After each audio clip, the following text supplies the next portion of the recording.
So, on today's episode of Locked On 76ers, Keith and I break down a Game 5 loss to the Toronto Raptors in Philadelphia. Tough one, 3-2 series now, headed back to Toronto for game number 6. We'll get into it all, how it happened, and why the momentum seems to have shifted to the Toronto Raptors next, right here at Locked On 76ers. You are Locked On 76ers, your daily Philadelphia 76ers podcast. Part of the Locked On Podcast Network, your team every day.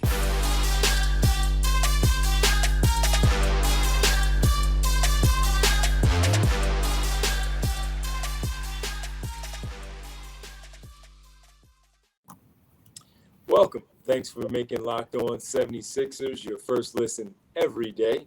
I'm Devon Givens from 97.5 The Fanatic Radio in Philadelphia, alongside my co-host and partner, Keith Pompey of TheInquirer.com. Keith, we got a lot to talk about here this morning, man, because last night, not what we expected. No, it wasn't. It was, I don't know, man. I didn't think I was going back to Toronto, but I am. I think you made that clear in the last episode, how you felt about going back to Toronto. Well, first, let's thank everybody for making Locked On 76ers your first listen every day. And remember, Locked On 76ers is free and available on all platforms, including YouTube, right here, Locked On 76ers. Keith, a 103-88 loss to the Raptors. The series is now 3-2. Game 6, Thursday, 7 o'clock in Toronto. And, man, like I said, didn't see this one coming. Sixers got off to a start where it was okay. 29-27 Raptors after the first quarter.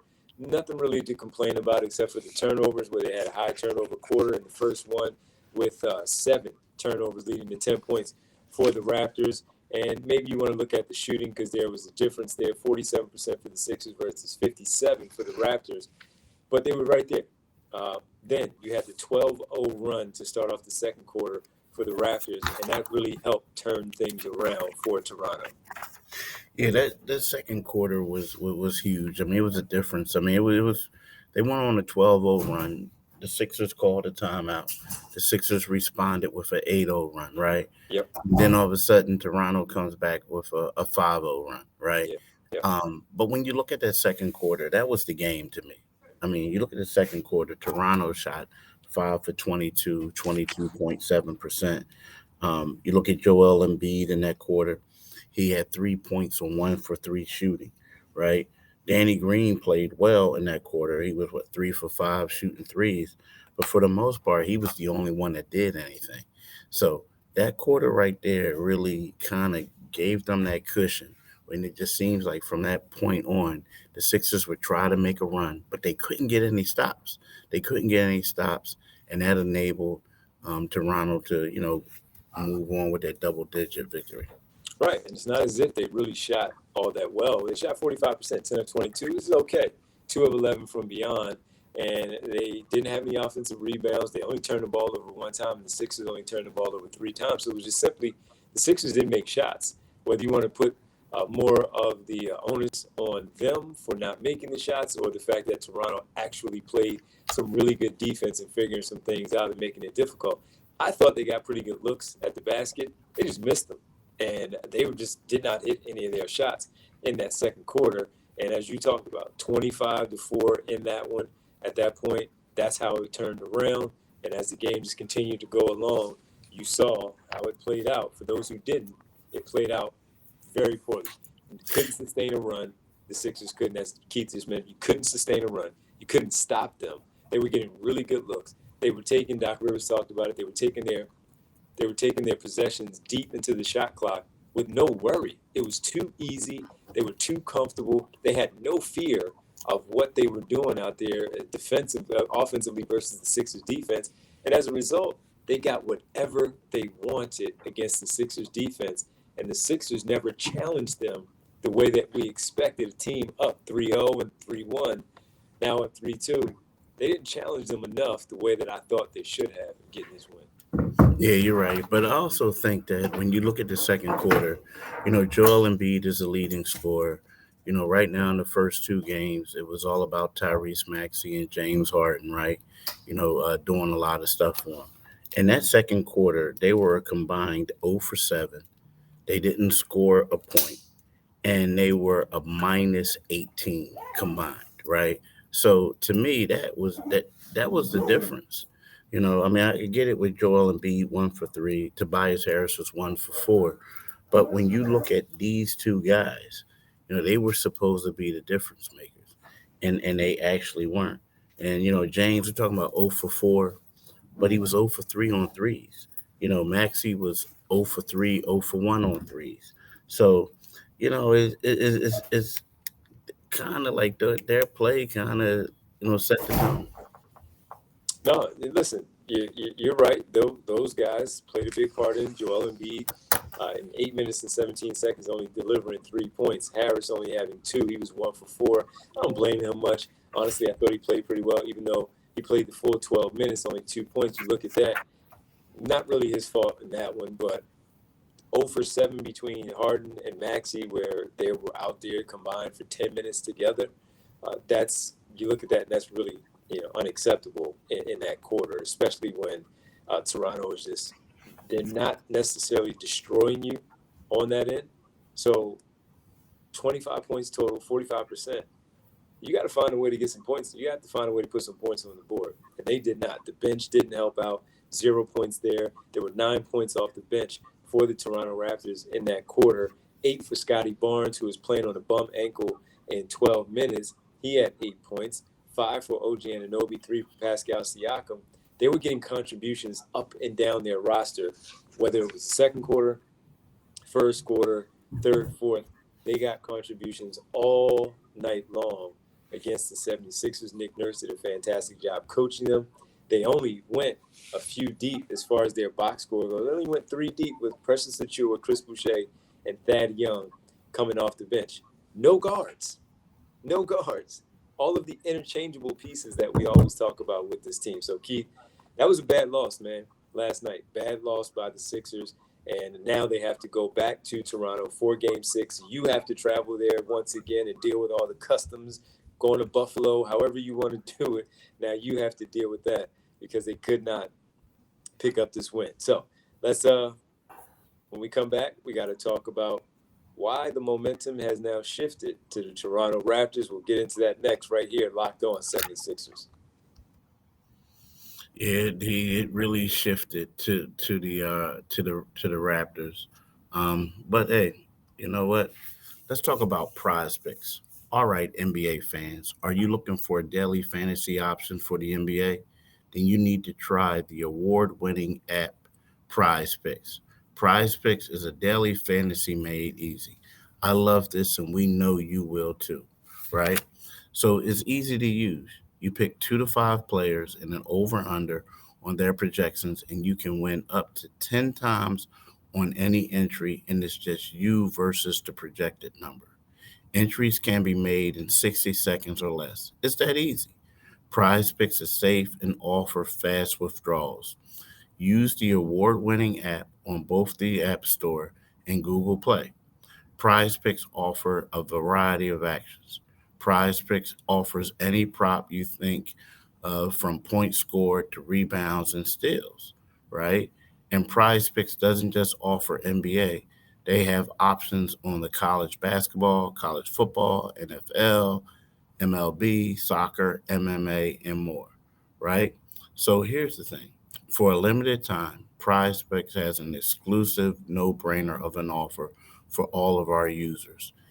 Users get $50 for free if a player in your Prize Picks entry scores a single point, but you must use the code NBA. That's right. This is an exclusive offer available to Locked On fans. Sign up today and use the code NBA, $50 for free if a player in your first Prize Picks entry scores a single point. I'm telling y'all, do it today, people. Do it today. And then there's something else that I want y'all to do. It's something that I really like talking about. And what that is bet online, right? But guess what? We're going to get to that a little bit later. I just wanted to mess with y'all because it give you a little bit of tease.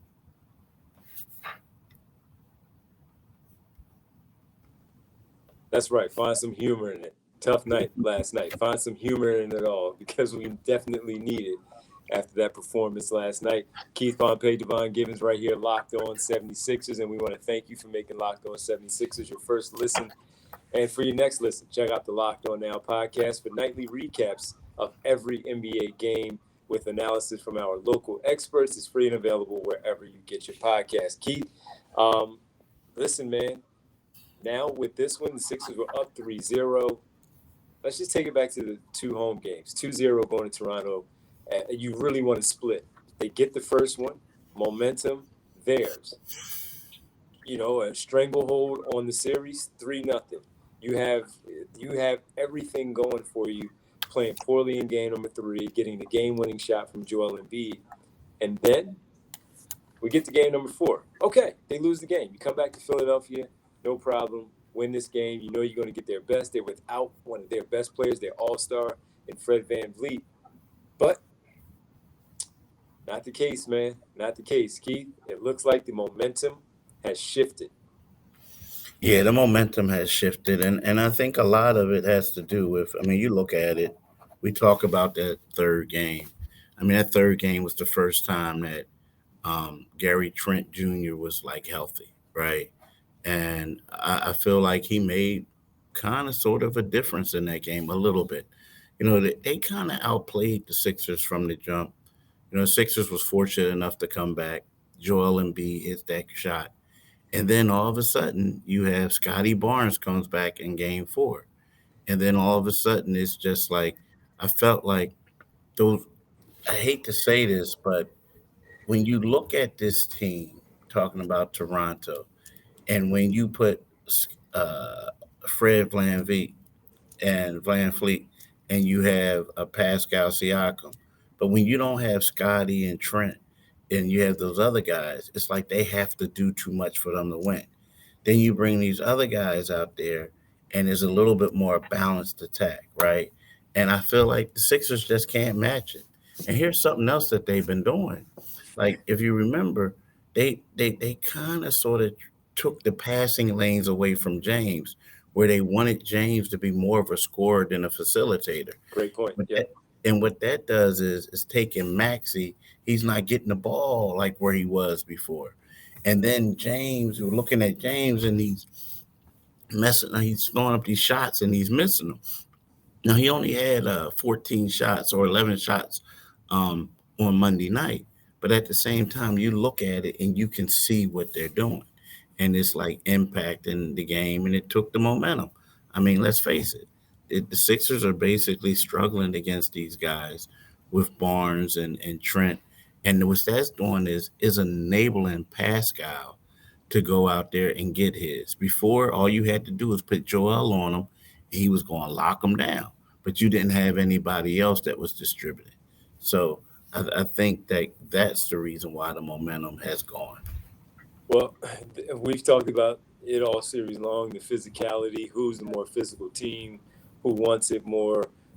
Doc Rivers talked about it after game 4, not bringing enough energy and matching theirs, but also not conforming to them, making sure that they do follow along and try to take you out of your game plan of what you're doing.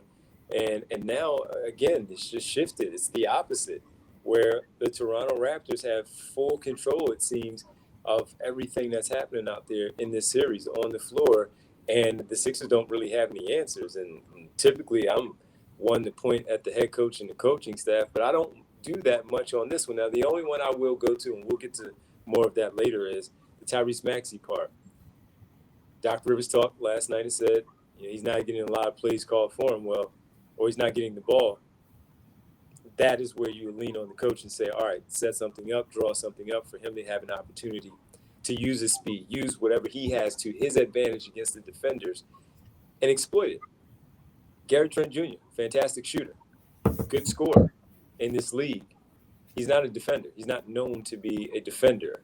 And you need to take advantage of that matchup, again, exploit it, and find that as a positive more for you than obviously the Toronto Raptors. So the momentum is clearly shifted. You go back to game 3. You needed that miraculous shot from Joel Embiid to win the game. We said it at the time after the game when we did our podcast. They had no business winning that game, but they did. That's what good teams do. Well, since then, and even in that game, it appears that the good team was the Toronto Raptors. The better team was the Toronto Raptors.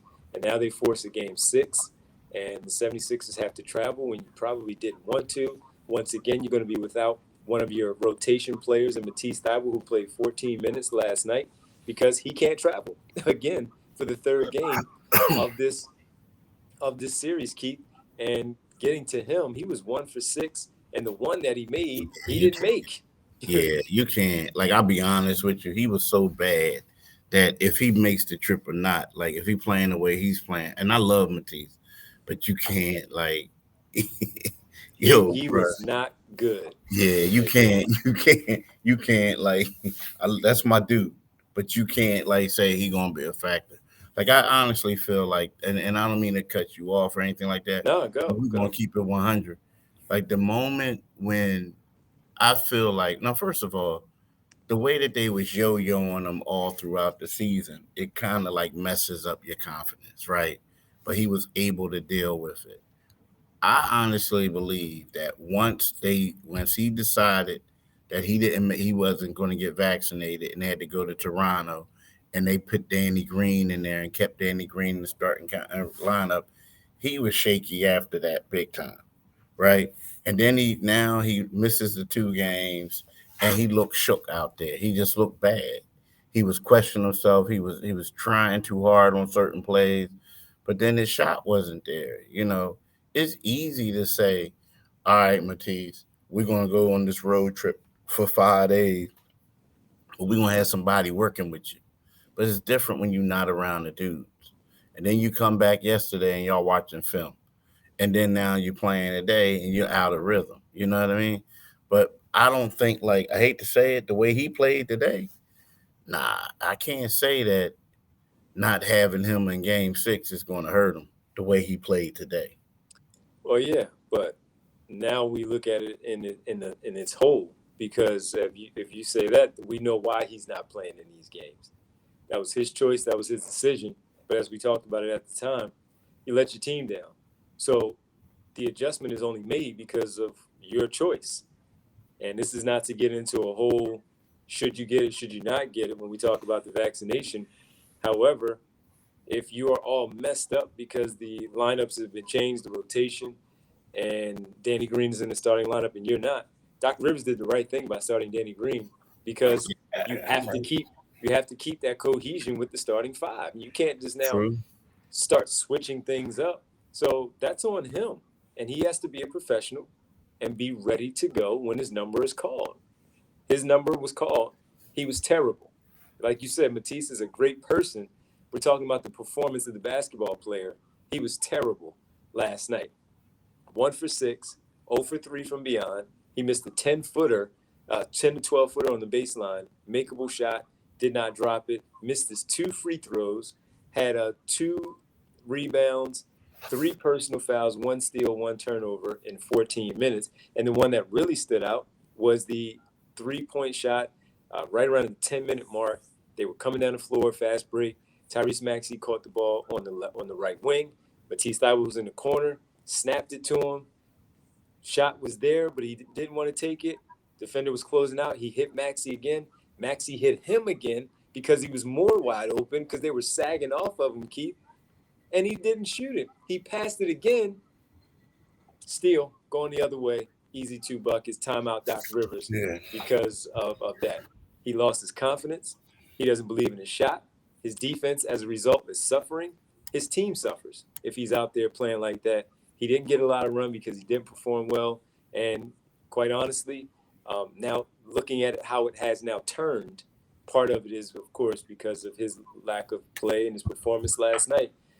The momentum has clearly shifted from game 3, where they were the Sixers won, but the Raptors played better. Game 4 or 5, and now we get ready for 6. So, man, they better go up there and win on Thursday, because I get you have a Game 7 coming back on your home floor, but we've seen that act already. Game 7 closeout situation on your floor. We all remember what happened on Father's Day last summer, June 20th, against the Atlanta Hawks. Keith, on the other side, we need to talk about Doc Rivers. Something was trending in our area last night on social media about Doc Rivers. And for us who have been critical at times, we both thought it was a little unfair. So we talk about why the heat that Doc Rivers is now getting after last night's game is a little unfair. We'll get into that next. Final segment, Locked On 76ers. Yeah, I want to talk to y'all about Prize Picks. Remember before I was messing around saying, I got it for you, I got it for you. Well, we already talked about Prize Picks. So let's talk about Bet Online. Bet Online is your number one source for all your betting stats and sports info. Find all the latest sports development, league reviews, and news, including this year's basketball playoffs and the start of Major League Baseball season. BetOnline is your continued source for all your sports wagering information, from live betting to playoffs, esports, and more. Head to the website today and use your mobile device to learn more about the trends in action. BetOnline, where the game starts. Now, D, I'm just going to say this. I never knew that people out there betting on esports, but hey, you can do what you want.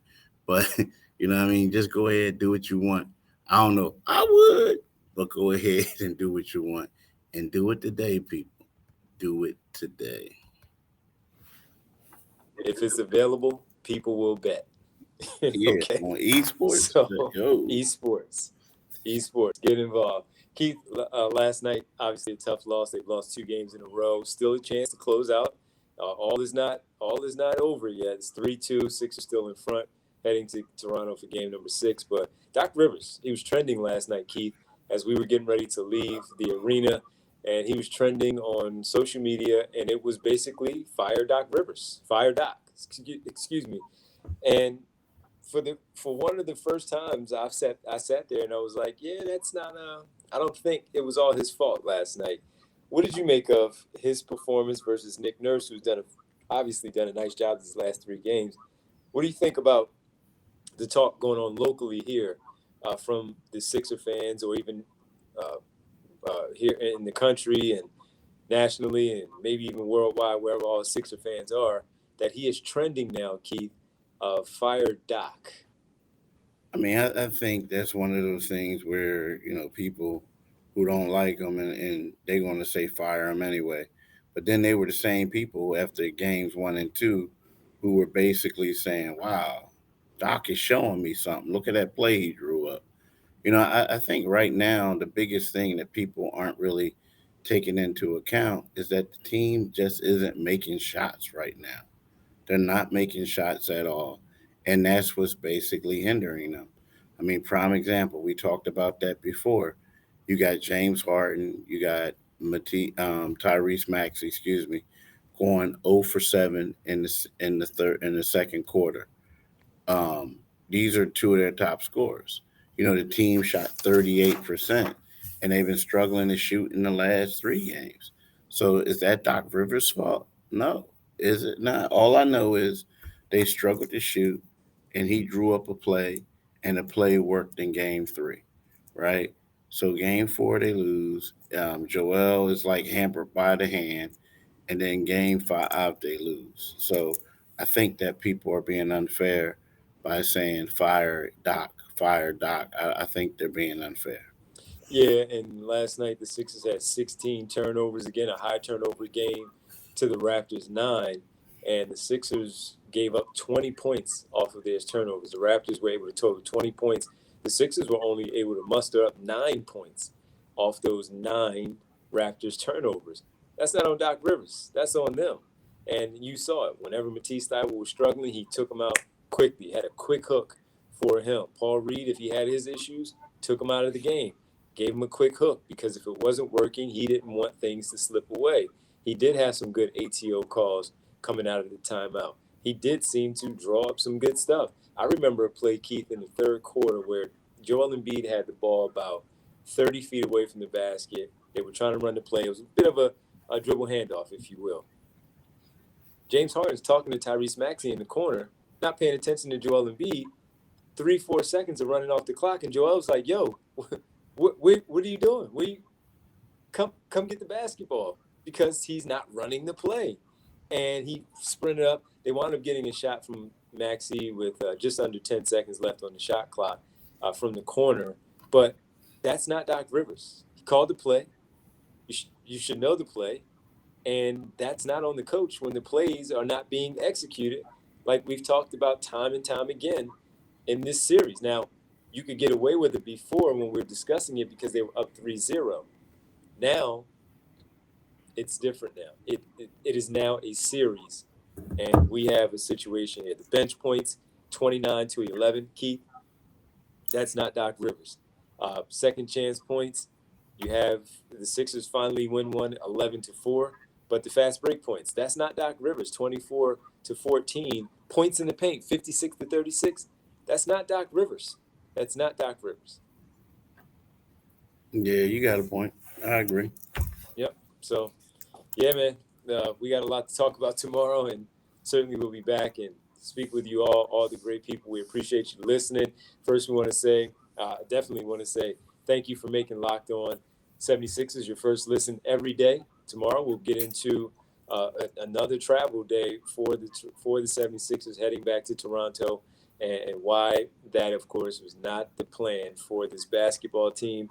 Another day, another opportunity for Joel Embiid to play with the wrapped up finger and see if he can play much better in the next game.